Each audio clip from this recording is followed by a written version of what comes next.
وجدان. نویسکار عبدالله اینجکان. لإيالتا كو نویسکار لي دمينه تيسا فوارك هي فوارا كتيبان. ديگل كو نویسکار إيرو خو راحت هسناكه و نخوشه جي وجداناوي وراحت ناهيله. لورا کارکر و مسئول نوشانخانه جی وقتاندنه لکس نهاتیه.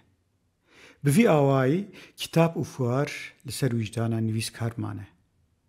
ساعت دودیان دا او رادبه لعربه خسوار دبه و دچه دپویا کو قسم کتاب لورن. لوی داره او نویسکاره کی دن 6 کولی کتابان دکن عربه و بری خود دن ناونده فواره.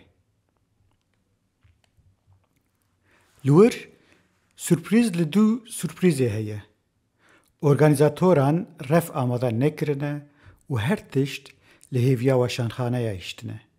هر دو نویسکار جویره جی دبیجن اره و دست پیدکن حسنه کی جویر رفک جویر نیک شالیدن پیدا دکن. لدو گلک ساعتان بنجها جهلا رفان تام هاتیه دانین میزه دکن لاوی یکش ارگانیزاتوران تی دبیجه از وی نیه رفی جویر دبم ستانده کدن.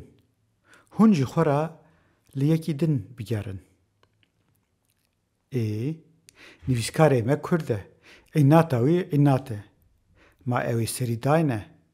جوخو حتی نیوی دمی جنویسکاری اوی تو تشتکی نمایه. نویسکار و ارگانیزاتور هفدو دبن و تینن.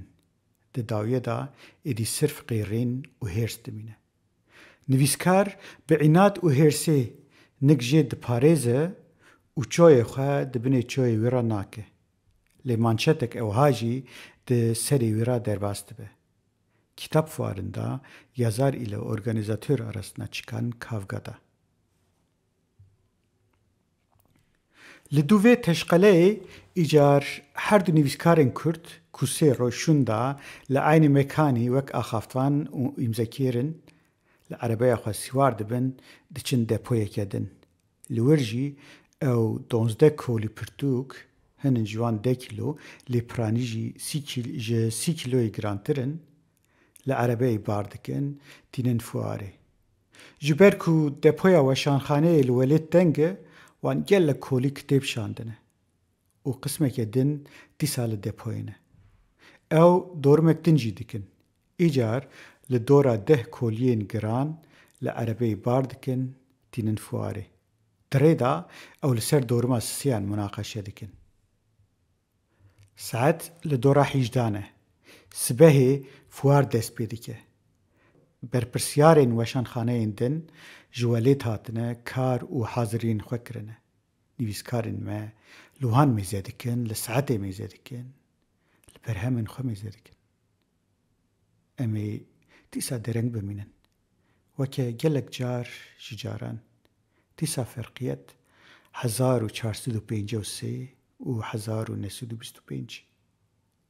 هر دو وی کارتونه ودکن وردا ریز دکن وی کولیه